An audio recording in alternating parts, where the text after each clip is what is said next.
Um país em crise.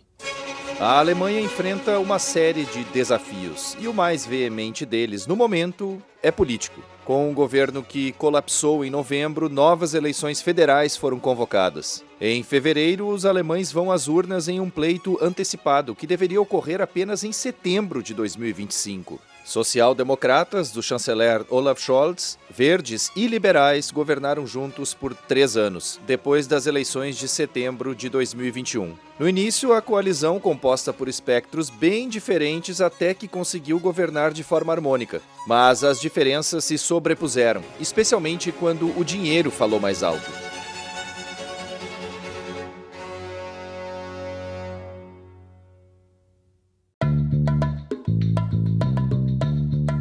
E está no ar o DW Revista, o podcast semanal produzido pela redação brasileira da DW. Eu sou o Guilherme Becker e falo diretamente de Bonn, na Alemanha. Nesta edição, vamos abordar a crise que assola a política alemã. Uma crise que fez com que o país antecipasse as eleições nacionais. Quem vai esmiuçar esse tema comigo é o editor da DW Brasil, Alex Schossler. Essa coalizão, ela era um projeto ambicioso. Ela foi observada com muita atenção desde o começo, né? Porque foi a primeira vez na história do pós-guerra que nós tivemos 3 partidos, 3 bancadas completamente distintas numa coalizão de governo. Falando da perspectiva de um brasileiro, eu acho que a coisa mais interessante na eleição alemã é que você ouve falar nos candidatos a chanceler, mas esses nomes não estão na cédula que você recebe para votar, né? Não é como no Brasil, quando você vai votar para presidente.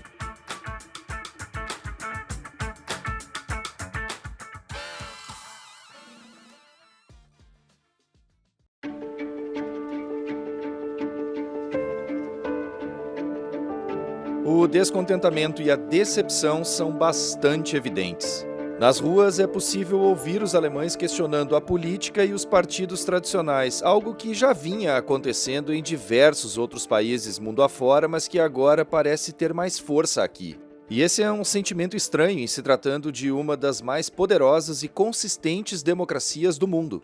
Isso porque a Alemanha tem um chamado cordão sanitário bem consolidado que impede a ascensão de aventureiros, digamos assim, a exemplo de extremistas principalmente de direita, mas também de esquerda. No sistema parlamentarista alemão é preciso formar uma coalizão para governar, ou seja, é preciso ter maioria justamente para governar com mais tranquilidade e aprovar projetos que estão na pauta do governo e, consequentemente, da coalizão.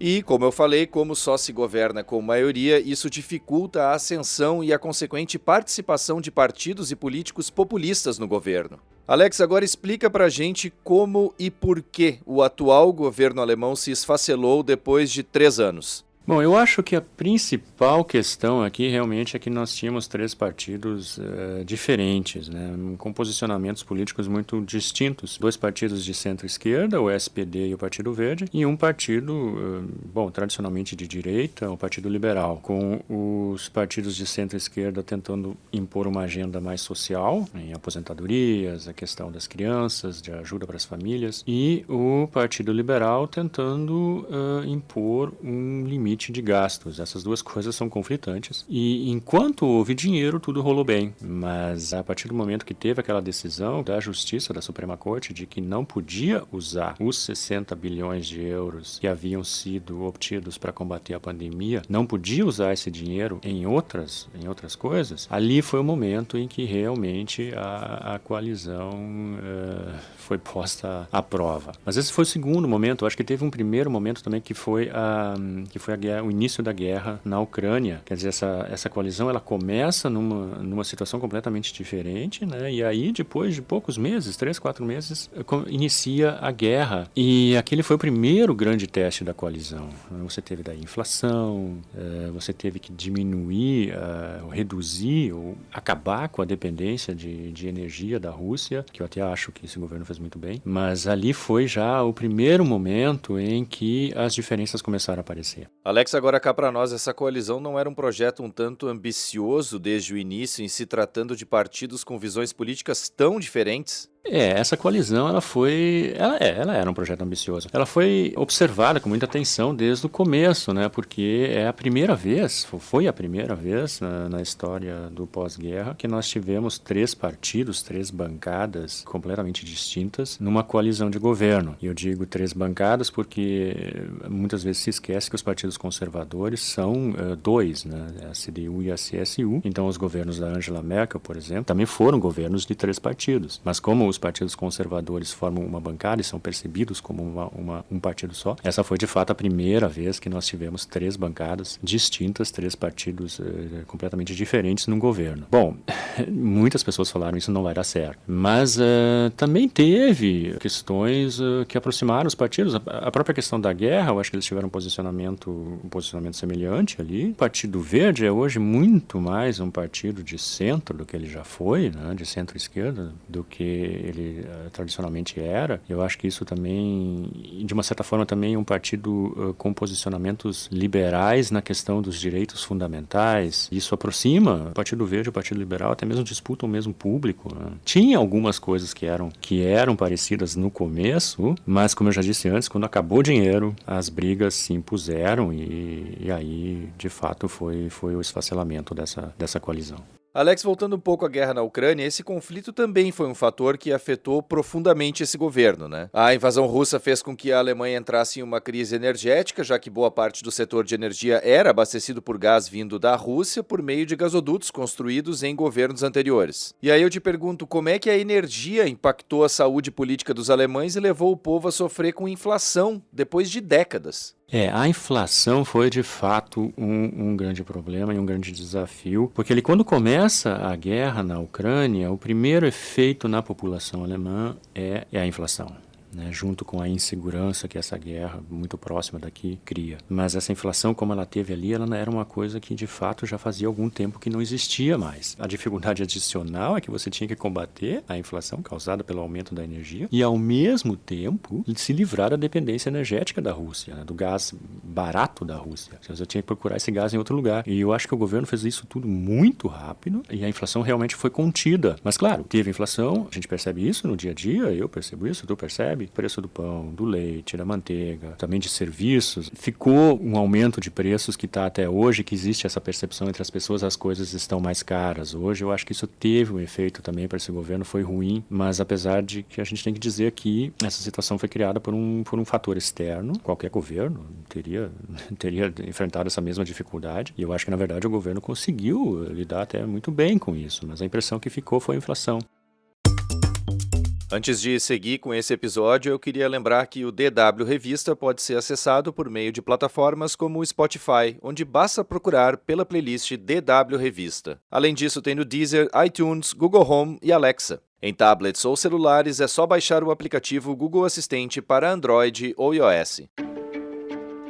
Alex, e como afinal funciona a eleição na Alemanha? Eu te pergunto isso porque eu queria que você explicasse para o eleitor brasileiro algumas diferenças que existem no pleito. Tudo ainda feito em papel, por exemplo, não tem urna eletrônica. A apuração, por um lado, é feita de forma bem rápida, mas depois formar o governo pode demorar meses, já que nem sempre a candidata ou o candidato mais votado vai se tornar a ou o chanceler, como no caso do presidencialismo no Brasil. Explica essa história pra gente, por favor. Falando da perspectiva de um brasileiro, eu acho que a coisa mais interessante na eleição alemã é que você ouve falar nos candidatos a chanceler, mas esses nomes não estão na cédula que você recebe para votar, né? Não é como no Brasil, quando você vai votar para presidente, está lá o nome das pessoas, o que consta é o nome do partido. Essa eu acho que é a principal diferença.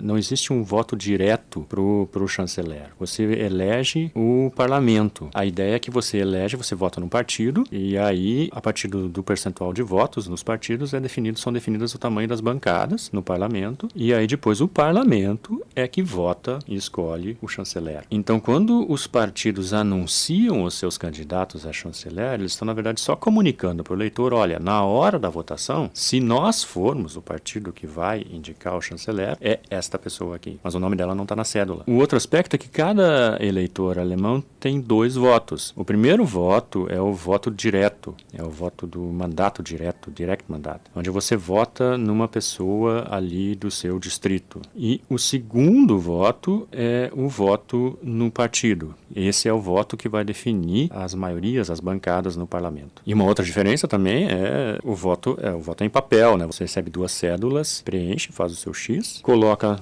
depois na urna. E essa cédula é uma cédula, ela é uma cédula que desdobra, assim, ela é comprida, porque não são só os partidos que nós conhecemos aqui da cobertura política, mas tem todos os outros partidos nanicos, partidos pequenos que estão listados ali, então é uma cédula enorme. Isso sem contar que com essa mesma cédula é possível votar também pelo correio. O eleitor recebe uma correspondência sendo avisado da eleição e aí escolhe se vai votar presencialmente ou envia a cédula por correio, ou mesmo deposita antecipadamente no órgão competente local. O que é interessante pelo fato de a pessoa poder votar mesmo se estiver fora do seu local de votação no dia da eleição. Embora nenhum cidadão seja obrigado a votar aqui, como acontece no Brasil, né? Fato é que essa não é a primeira vez que uma coalizão governamental se desintegra e novas eleições são convocadas na Alemanha, né, Alex? Então conta um pouco pra gente sobre a história da política na Alemanha e outros casos de esfacelamento governamental por aqui. Na história do pós-guerra já teve eleições antecipadas outras vezes. Em 72, o então chanceler Willy Brandt estava sob forte crítica por causa da sua política de destensionamento de relações com o bloco oriental, o bloco comunista, e ele começou a perder apoio no parlamento. Ele apresentou, né, um voto, colocou a votação do voto de confiança no parlamento, com a intenção de perder para que houvesse novas eleições, e aí com novas eleições ele tivesse uma bancada fortalecida, e deu certo, né? Foi muito criticado na época isso aí, mas foi o que acabou acontecendo e deu certo. Em 83 teve de novo uma situação com Helmut Kohl, que também apresentou o voto de confiança querendo perder, porque ele tinha chegado ao governo não por uma eleição, mas pelo fim da coalizão anterior, e aí o Partido Liberal deixa a coalizão com o SPD e forma uma coalizão com a CDU-CSU do Kohl, e aí esse é o começo do novo governo, e o Kohl apresenta uma moção ao parlamento com a intenção de perder para que houvesse novas eleições, e aí ele fosse confirmado pelo voto popular no cargo, o que de fato aconteceu. E a terceira vez foi em 2005, também um chanceler do SPD, o Gerhard Schröder, um chanceler extremamente polêmico, também polêmico dentro do partido por causa daquela agenda de reformas dele, a Agenda 2010, que mudou o sistema social e o mercado de trabalho alemão de uma forma bastante drástica, foi extremamente polêmico dentro do SPD. Também apresentou uma moção de desconfiança que ele também pretendia perder, o que de fato aconteceu, dando então início a um processo, a uma campanha eleitoral e a novas eleições. Ele achava que ia ganhar essas eleições, ele não ganhou, né? Quem ganhou foi a CDU-CSU, e esse foi o começo da era Angela Merkel. Para a gente finalizar, Alex, eu queria saber o que vai acontecer agora. Afinal, quem deve ser o próximo ou próxima chanceler federal da Alemanha e como deve ser composta a nova coalizão? A gente pode falar da situação atual. Nós temos o candidato dos conservadores, o Friedrich Merz. Ele está em primeiro lugar nas pesquisas. Ele tem aí por volta dos 30%, um pouquinho mais. Eu acho que isso pode mudar, né? Vamos lembrar da eleição anterior, da campanha, onde a CDU também liderava. O Partido Verde era o segundo partido. E o SPD era só o terceiro nas pesquisas. E, bom, no final, quem acabou elegendo o chanceler foi o SPD, então apenas terceiro nas pesquisas. Então, é sempre assim, futurologia é sempre arriscado, né? Na situação atual, sim, é verdade, o Friedrich Merz é o candidato mais forte, e se fosse hoje, possivelmente ele seria o chanceler. Aí viria a questão quem seria o parceiro, porque sozinho ele não vai conseguir governar, isso também está claro. Não está também bem claro, eu arrisco dizer, se vai ser só com um parceiro de coalizão ou com 2. Os outros 2 partidos, então, bem posicionados são o SPD, o Partido Social Democrata, e o Partido Verde, um pouco atrás do partido da ultradireita, a Alternativa para a Alemanha, a AfD. Esses são os 4 partidos que certamente vão entrar no parlamento. A AfD teria, pelas pesquisas atuais, a segunda maior bancada, mas nenhum partido, né, todos os partidos descartam categoricamente governar com um partido extremista. Então, a coisa vai se reduzir a partidos Partido Verde, os conservadores e o Partido Social Democrata. Fica a questão se o Partido Liberal, que está sendo visto como responsável pelo fim do atual governo, que já está em baixa nas pesquisas há muito tempo, e agora com esse escândalo de que eles planejaram o fim do governo e tudo isso que apareceu nos últimos dias na imprensa alemã, eles caíram um pouco mais ainda. Não está claro se eles vão conseguir chegar aos 5% necessários, 5% de votos necessários para entrar no parlamento. Eu acho que eles seriam um parceiro favorito dos conservadores, mas mesmo só eles dois, conservadores e liberais, não vão conseguir formar um governo. O outro partido, a esquerda, de Linke, perdeu muita força, perdeu muitos militantes, perdeu muitos parlamentares também, com a criação de um novo partido populista, o partido da Aliança da Sarah Wagenknecht. O de Linke ficou muito fraco, eu não sei se eles vão conseguir entrar no parlamento. E no fim das contas, o governo vai sair de social-democratas, conservadores e verdes, alguma formação em torno desses três partidos. A gente pode falar, ok, essa situação atual, conservadores estão liderando, possivelmente eles vão definir o novo chanceler, mas eu não sei como é que vai ser no dia da eleição. Tem muita coisa para acontecer até lá.